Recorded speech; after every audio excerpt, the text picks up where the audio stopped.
What's going on, people? We are Tottenham TV, and today we are going to be focusing on Johan Lang's transfer window debrief. He did a interview with Ben Haynes on the Spurs official channels a couple of days ago. We're actually supposed to bring this to you yesterday, but seeing just as we were about to start recording, all the news about Daniel Levy started to come out, so we had to put that on the back burner. But here we are. What's he had to say about Daniel Levy resigning? Was that part of the plans? Well, we're about to find out, aren't we? So we've got some quotes to go through, so we'll take it quote by quote and give our reaction to them. First one was just on the transfer window as a whole, and he said overall, I think looking back at a window where we are, as always, the ambitions are to be stronger after the window than before the window. I think without a doubt we can say that we are now there as a squad. We have signed players who will come in and make an immediate impact on the squad. We have signed some great talents for the future, and very importantly, we also have made a couple of very good contract extensions of key players. So overall, we're sitting here in a very good mood. And yeah, look, I think that's pretty true, to be honest. I think we are in a better place now than we were at the start of the window. The caliber of player that has come in, I think we can all say, I think it's the first time that I think universally accepted within the Spurs fan base to say that the players that are coming in are at the required level. And when you're kind of assessing the transfer window, people kind of forget about the contract extensions, and Romero's one was one that we never expected at the back end of last season. Yeah, I think if you told me at the beginning of the window you're going to sign Simmons, Moani, Paulinho, Kudus, and Romero is going to sign a new contract, I would have said that would have been an unbelievable summer. Yeah. And Levy left as well, which obviously is a separate issue. But I would have told you that is an incredible summer, and that's a summer beyond my expectations. Obviously, you then get into the summer, and some businesses you get done early, and then you go weeks without signing a player, and then you end the summer with a few holes left in the squad. You're always looking for more to be done. So there's obviously always a sense of, could we have done a bit more? That's always, I think every summer, I think every club probably feels that, to be honest. I think very rarely do you have a perfect summer, any club. So I think that's always the feeling at the end of a window. But I think when the dust settles and you look back of what we've done over the summer, I think it's a really good window. Yeah, I agree. I agree to an extent. But like I've mentioned before, there are still holes. But I do accept that you can't get everything kind of done in one window. But I look back at this window, and I think it's probably been our most successful window for a very, very long time, if not forever, under Enoch.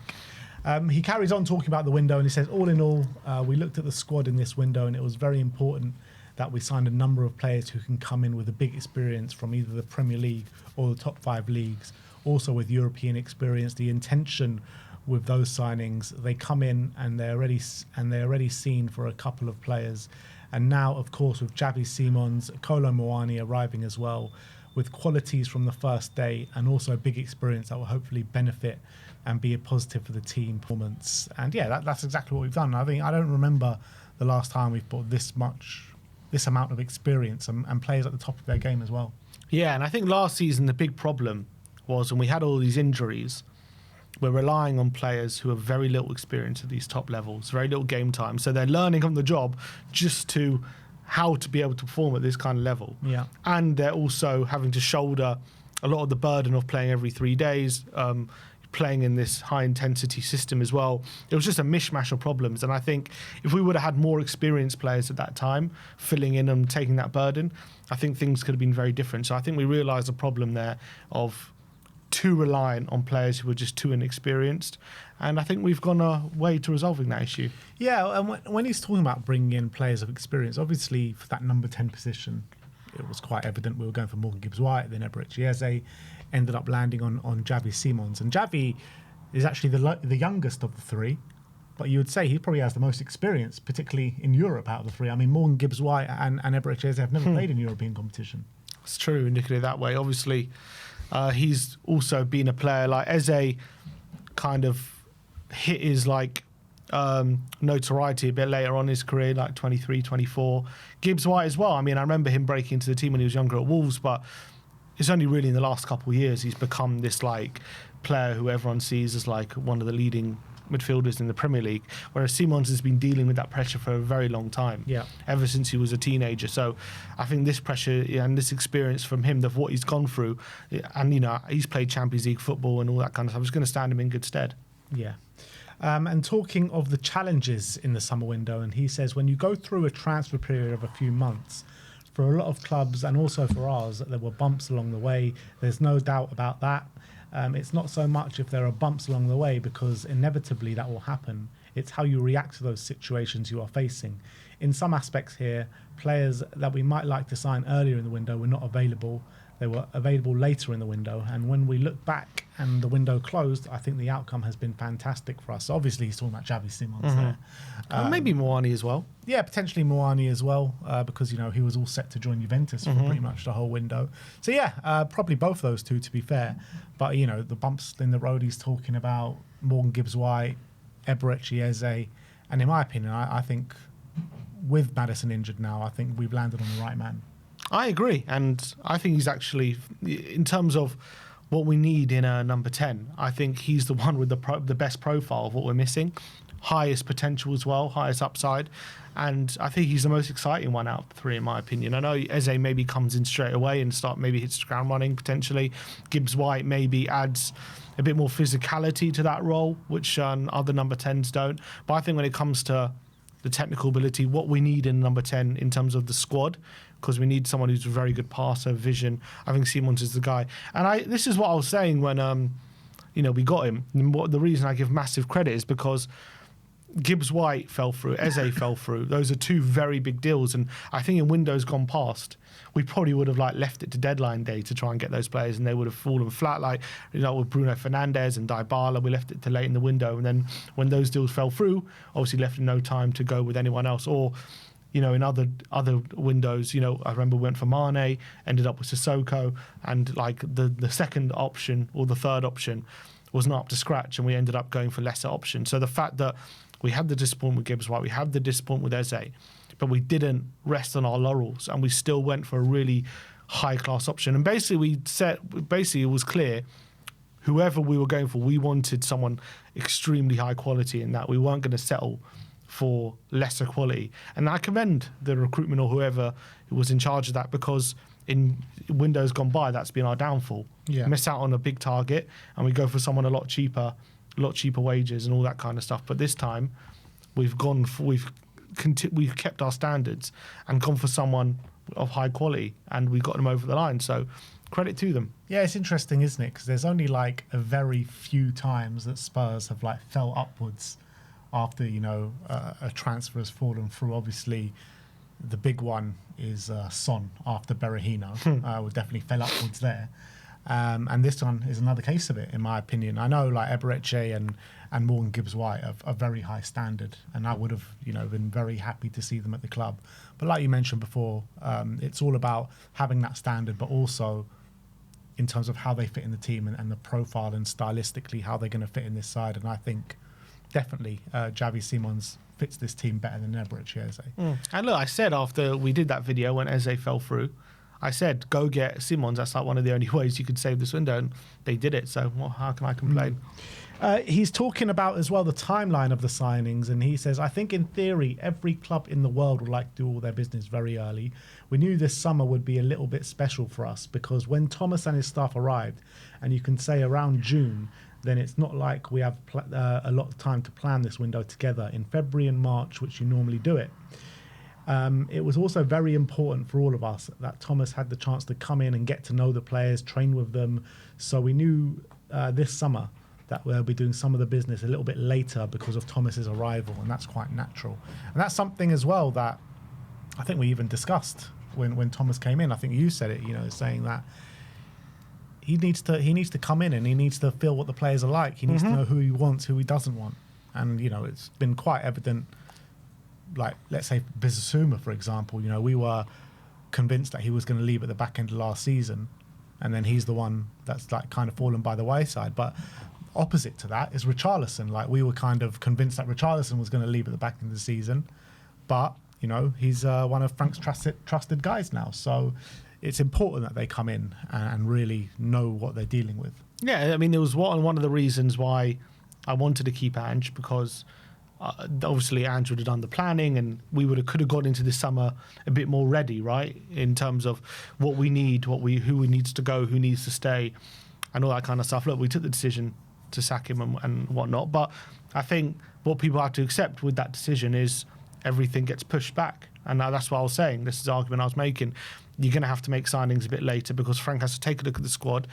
Frank can't plan for a window he didn't know he was going to be in charge of, you know what I mean? He can't plan for a window back in March when he's manager of Brentford. He's going to have to come in and then assess the squad and then make the decisions. Obviously, there are some players that we knew we needed, like, you know, that we can get a bit earlier, like we got with Kudus, and obviously, Paulinho still quite late, wasn't it?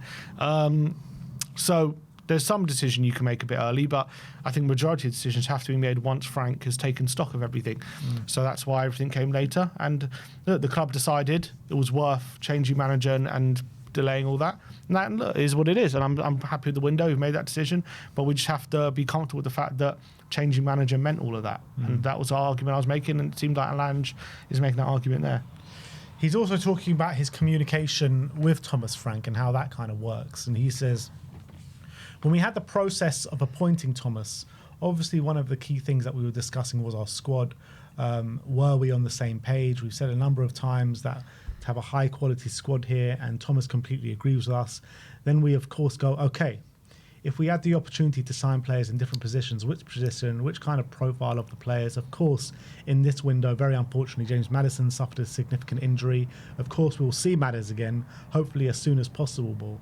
But we'll have to see many important years ahead of him here at Tottenham. But this is also something that influences your decision making. So many good conversations, many long nights, many early morning runs around the training centre, lots of time to discuss, not only me and Thomas, the scouting group and everyone around this process. It's very intense, but it's also, if you don't like that, you shouldn't be here. So a lot of hard work going into the transfer window. Which is great to hear. Obviously, let's hope Maddison fully recovers and what they're talking about. But yeah, that's also something that has definitely been very relevant for our transfer window, to change the circumstance. You can plan all you want, but then things like that happen and you got to change tack. Maybe, you know, it might have happened with Solanke as well. We have to wait and see. So yeah, it's good that I think they've reacted well to changing circumstance. Yeah, and then he's talking about the individual players that we brought in as well. First up was our first signing, Matisse Tell, and he says he's a versatile offensive player at a young age. He's experienced so much already and a lot of games in the top 5 leagues, and also played Champions League. We are very excited that Matisse Tell is here for the long term. We see a player with potential to go even further in the future. I think Matisse Tell is a bit different to maybe the other signings that we've brought in, as he was, you know, I think we were set on bringing him in before Frank was even at the club. So he was probably one of the only signings that we've brought in without kind of Frank's seal of approval. I mean, I'm trying to remember if Frank was here or not when they actually decided to sign him. It might not have been. I doubt Frank didn't give a seal of approval. Like, I'm sure Frank would have. If Frank was really against it, we wouldn't have done it, but I doubt he was. I'm sure Frank would have seen a talent there and, you know, wanted to bring him in. But at the end of the day, we're left in a situation where he's been left out of the Champions League squad. That's really not a good look on the recruitment or our planning for him. And obviously it's a big blow for him. I'm sure what he's saying is all true, but at the end of the day, you need to have a plan in place, and it doesn't seem as though the plan's a great one if we're leaving out the Champions League squad. So, look, I wouldn't rule him out. He's still young. It's just a blow at the beginning of his career, and it's not a great one, but I wouldn't say just because this has happened that means his Tottenham career is over. I think we need to be patient, but it's not a great start, put it that way. On Kota Takai, he says, Kota is a player that we've watched over a long time. He was very successful in the J-League in Japan, played now for the Japanese national team, and he's really pushing to come into the World Cup squad next summer. So hopefully we'll see a lot more of him. Again, he's a player at a very young age. He showed good, promising signs. Of course, he has much more to come. And yeah, this was also a peculiar one. And I think, look, maybe we'd have seen more of Kota by now, but obviously as soon as he came in, he got that injury. And he's only just about getting to first team training now. So I guess it was just an unfortunate series of events. Yeah, and we'll see how much of a role he does play this season. As I said, I don't really understand why sign him to play in the first team when you got 2 centre-backs in Phillips and Viskovic who are doing it in arguably better leagues. And so we'll see. We'll see how much of a role he plays, see how up to it he is. And look, I'm excited to see because there is a lot to be excited about him, but I just think the logic to me doesn't make too much sense. But Yeah, we'll it's see. all about kind of just putting your trust in the scouting network, I guess. That's all it comes down to. I mean, you can scout him and say he's a good player, but if we could scout Vuskovic for playing for Westler and say, look at this guy, then we would have brought him in, and we could, you could make the same argument for that. So, but we gave Vuskovic the opportunity to stay. He didn't want to stay. That's also true. He wanted to go and taste first team football. that's also true. So we'll see. Johan Lang on Mohamed Kudus, and he said, we had a feeling with Mo that he had the potential to do it because we've known for many, many years, we've known him for many, many years from when he came from Right Dream with the academy in Ghana to the Danish league several years ago, Ajax, and especially his first season at West Ham. So we knew this player has all the attributes to be a fantastic offensive player in the Premier League. He has that combination of athleticism, pure physicality, and also the tricks, as we've seen already, the ability to go past players 1v1, really create unbalance in the final third for us. He's a player that we've already seen having a great impact on this team. So let's cross our fingers that this will continue. And yeah, I mean, I've been delighted with Mohamed Kudus so far. It wasn't the greatest display last week against Bournemouth, but I think he's really hit the ground running. I mean, I hope we do more than just cross our fingers and hope it works. I hope there's a plan in place. But yeah, look, I'm excited about Kudus. We've said it on this channel many times. I remember when he was at Ajax playing in the World Cup, how waxing lyrical we were about him, saying we would love him at Tottenham. He would be an unbelievable sign. So the fact we're sitting here a couple of years later, and then he's a Tottenham player is really great, and it's so exciting. I think he's had a great start as well. I think he's got levels to go. I think there's definitely potential for him to get a lot better than he is because he's got such amazing attributes. In a similar way to some other players you can think of, like Adama Traore and like these players who you just look at them, you're like, there's some on their day they're just unstoppable, but there's something still that they need to like become that world-class player. I think he's still got to make that step, but I think he's got all the potential there is. Yeah. On Palhinha, he said that was part of the discussion we had when Thomas arrived, to look through the squad. And when we thought, if you look at the profile of the players, to have a pure number 6, when the opportunity arose and we were made aware that he was available from Bayern, we knew how successful his spell was at Fulham. And for us, it was just a no-brainer. And to be honest, to try to see if we could sign him. I think that both that block and that goal in Manchester, it was great performance, and it was very good for him and for the team to come in, have such an impact and a performance like that. And yeah, I mean, it's very rare, particularly as a Spurs fan, where you see these players like a Mohamed Kudus, like what you just mentioned, seeing him in the World Cup and for Ajax, João Palhinha, seeing him for Fulham, and thinking to yourself, or even having conversations about it, look, I'd love if Spurs were to sign these guys. And then a few years later, you're sitting there with them in your squad. Yeah, and I agree with Lange. I think it's a no-brainer. It was a no-brainer deal, a loan deal. For a player who was out favourable. We know how good he is when he's at his best at Fulham. He was incredible at Fulham. He was the talk of the Premier League in terms of his displays in central midfield. So I think it's a really good piece of business, and it's only a loan deal as well, and with a low option to buy. So if he continues these kind of performances over the year, it's going to be an easy deal to do. And I think they've pulled off a blinder there, and it's the position we needed. And I think we couldn't have found too many better players than him, to be honest. And on Xavi Simons, which is obviously the big one, saying, if you have bumps along the way sometimes, things turn out for the better. When we had conversations with Xavi, his determination and desire to join our football club, it was again for us fantastic, because that's what he's shown in his career so far from a very, very young age. He's played with some of the best players in the world. When you really dig down into his story, the impact he's had at Eindhoven, the impact he's had at Leipzig in the Bundesliga, and still so young.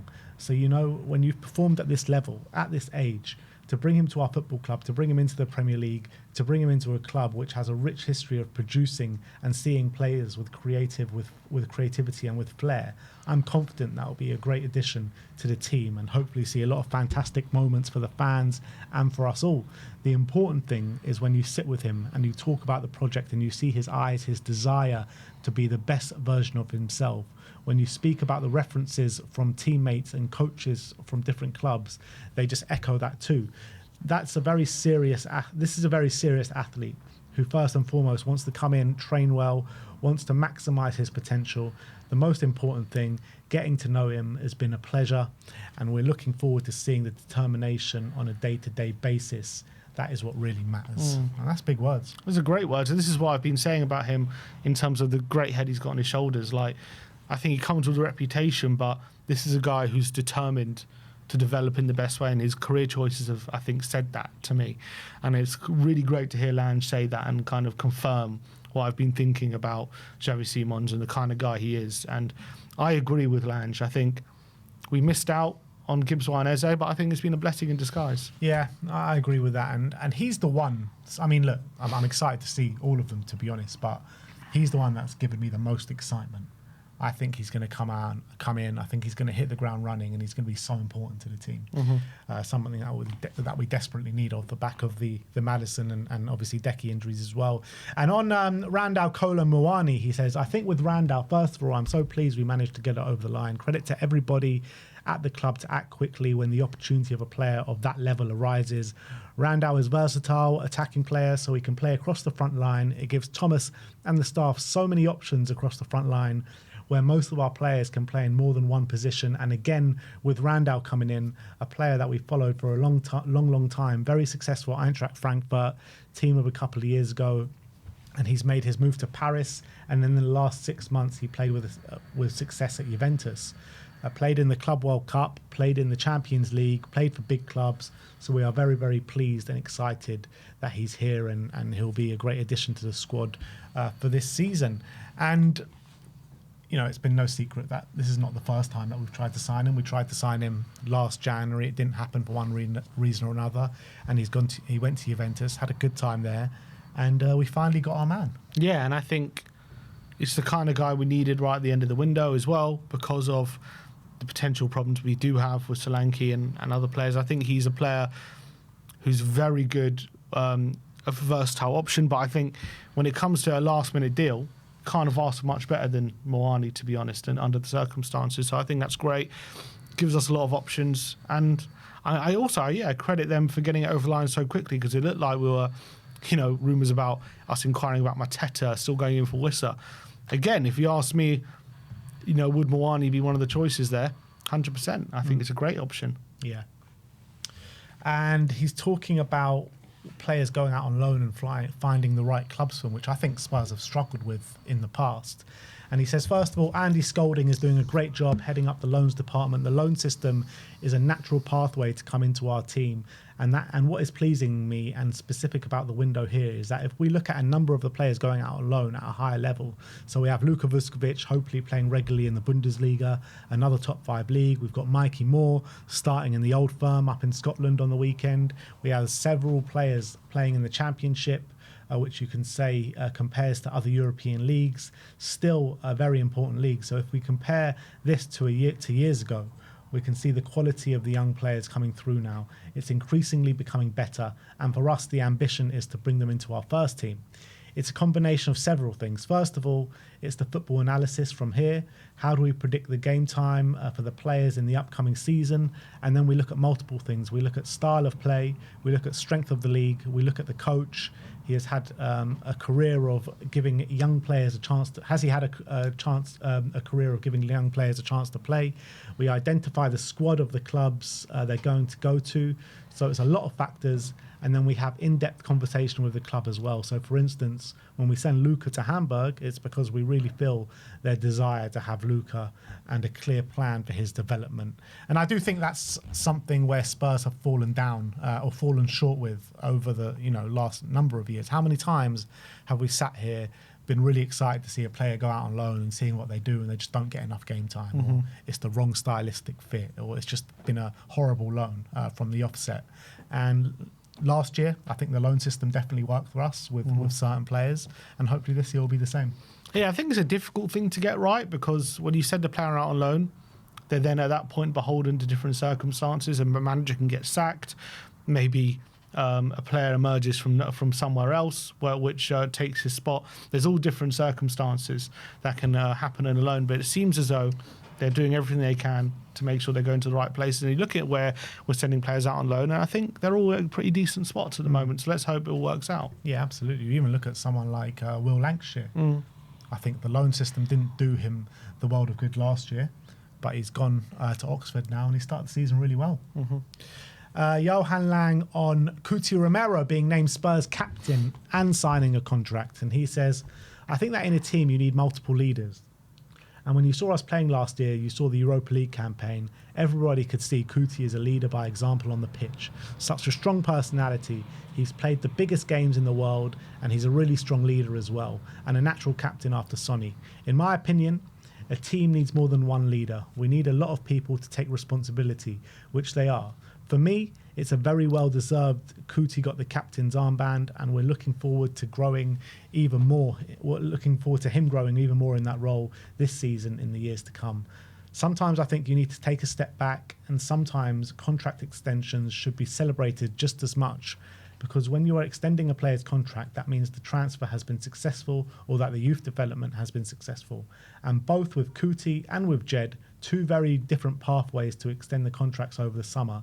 But again, we extend the contract, and that means that the players are very happy to be here. The club is very happy things are working.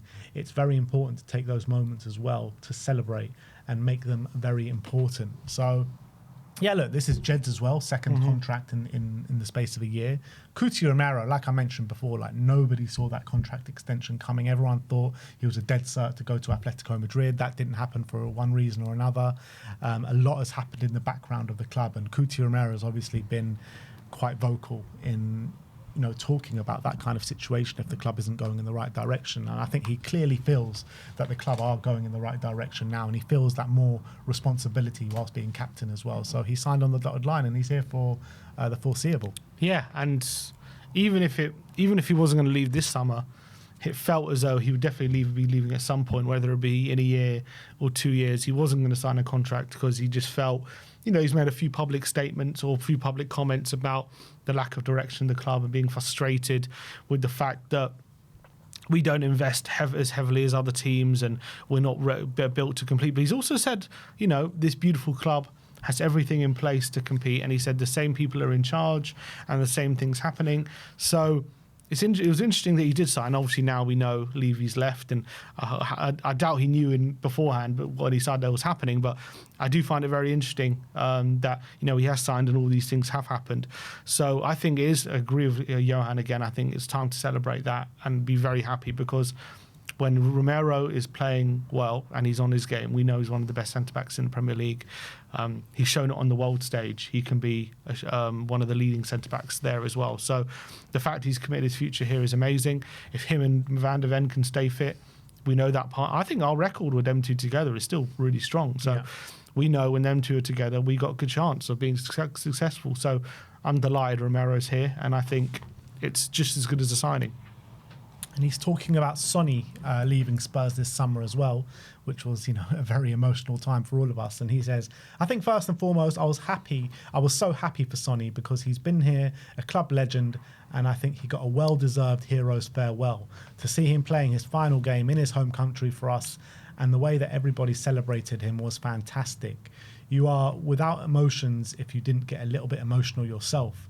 And I'm sure that a lot of fans did that, but it was so well deserved. And look, I think the send-off that Sonny got, it's very rare, particularly at this football club. Not many players get that kind of send-off, if any, to be honest. And I think it's only what someone like Sonny deserves, the service that he has given to the club. The only one thing that I just wished happened was that he had a send-off in London, in N17. But I think the one that he got in Korea was very fitting. 100%, and obviously it was the next best thing, probably doing it in Korea. And it was a very emotional. Being out there was very emotional. Everyone, all the fans there, all the team, you could see how much it meant to everyone, and how upset we are, but happy for Son that he got the goodbye that he always wanted, winning that trophy. And then he can go into the sunset as a true club legend if it was in any doubt. And yeah, look, we've spoken to death about Sonny's departure, but let's just look, he's doing well in LA. He seems to be very happy. He's got that smile on his face, which for the last few weeks at his Tottenham career he just didn't have, keeping that secret. So I'm delighted for him. talking about how do you like kind of go about replacing a player like Sonny, and he says, yeah, but it's not just one-to-one, because culture is about people. You know, it's people who set the culture, and everyone has a responsibility.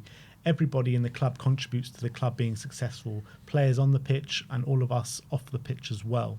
And it's true, like, when you have a player like Sonny and when you have a player like Harry Kane, there's no replacements for them. You can't replace a player like Harry Kane and a player like Son, but you just need to build a squad that's capable. It's not about replacing, it's about finding something different that works. And I think the legacy Son will leave within the dressing room is he was someone that brought everyone together. You know, I don't know who said it, but people said that there were cliques in the squad, and Son was just the one guy who would be friends with everyone and would bring the whole squad together because they were all friends with him. So he was kind of the glue. Apparently, in his last months, like Romero was starting to do that job, knowing he was going to be stepping up into potentially a captaincy role, taking more of that responsibility. So that's really great. And hopefully that's the legacy within the squad that Son can leave and Romero can carry that on. And yeah, that's going to be very important. He's talking about Jed's England call up as well. So big up to Jed Spence, by the way. It must be tonight. But it's a fantastic moment for everyone, but especially for Jed. Development doesn't go in a straight line, but wow, what an amazing period it's been for Jed. Coming back, and the performances he's produced, both right fullback and left fullback. Defensively, you can say, coming up against some of the biggest players in the world in that position, he's handled that fantastically. And, you know, if Matisse Tell needs to take a leaf out of anyone's book in terms of dealing with the disappointment of not being in the European squad and how to deal with that, and keep your mind set on the prize and continue to work hard, and good things will come. Jed Spence is the clear example. Yeah, Jed's career was even in a much worse way than Matisse. He not only was he left out the European squad, but before that was discarded by other managers. Jed said himself, those Conte comments about being a club signing really hurt him and really made him lose confidence. He went on loan after loan with little success.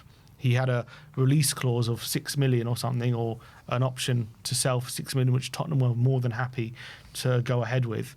And it seemed as though everyone was ready to see the back of him, and his Tottenham career was set to be a failure. And he didn't let that happen. He knuckled down, got himself back into the squad, came back in a summer window, in a summer pre-season, and just knuckled down. Apparently, he matured a lot over that summer, and now we're sitting there a year later. He's in. Not only has he got into the Tottenham team, not only he's got a new contract, but he's in the England setup now, and he's playing regular. He's now going to hopefully get his first cap for England. So that rise is within a year is incredible. So. And that is him at, 23, 24. Matisse is 20. Like, he's got so much time, and he's got to look at that. This is an opportunity to prove a lot of people wrong, and that's what I hope people will do. And, yeah, I think Spence is an unbelievable lesson for anyone. Yeah, so true. And, it's mad to think about, isn't it, that we actually wanted to sell him, and if Genoa would have put up the money in that summer, he would be gone. He'd be playing in Italy right now. 6 million. Yeah. Now, how much is he worth? Yeah. A lot. I would say probably minimum of 35, 40 million. And last but not least, Lang on the Tottenham, if the Tottenham squad is set up at the moment to go out and compete. And he says, I think that we can say that with the additions, we have the right balance with the qualities to compete on all fronts here. Together with the depth of the squad sitting here, we are optimistic. We have already seen that in the first 4 matches, the potential of the team to go head-to-head with some of the best teams in European football, and those performances will be needed across all 4 remaining competitions this season. Yeah. You think we're ready to compete on all 4? I mean, it depends what you mean by compete. I think we could be competitive at all 4. I don't think we've got a chance of winning the Champions League or the Premier League in terms of winning it. But does mean competitive means you have to be in a chance of winning it, or just means, I don't know, whatever. It depends what your definition of being competitive means. Having a chance of doing well in all 4 competitions. I think, again, it's injury dependent. Yeah. And I think, I think we've got a good squad. I think if certain players get injured, we're probably not in a very good spot. Although, you have to say, Frank has shown, even right in these first 3 games, have been a bit of a kind of dress rehearsal if Simon's ever gets injured. And I think you got to say he can still get us competitive in certain games even without that. So I think there are certain players who you do. I would say I won't say we're screwed, but you'd be worried if they get long-term injuries and we're in a difficult spot.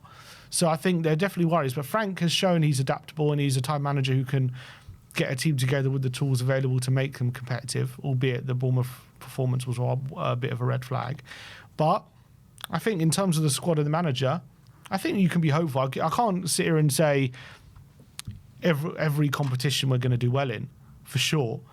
Maybe we'll go out early in a Carabao, or maybe we won't do total 2 on the Champions League. Who knows? But I think there's a squad there to be excited about and a manager there to be excited about. And I think there's a lot to be positive about this season. Yeah. So, I don't know. It depends just for me, it depends what your definition of being competitive in all 4 competitions is.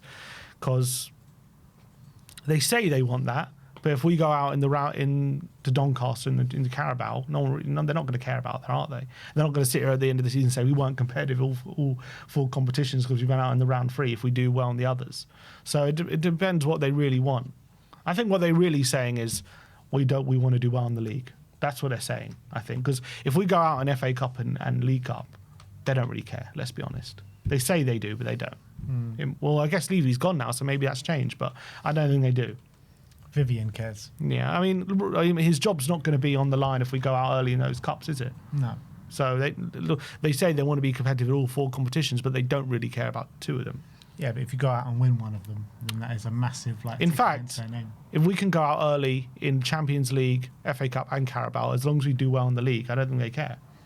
Yeah, but then again, I think if we finish mid-table in the league, get to a semi-final or a final of the Champions League and win a domestic trophy, then I think they'll see that as a massive successful season too.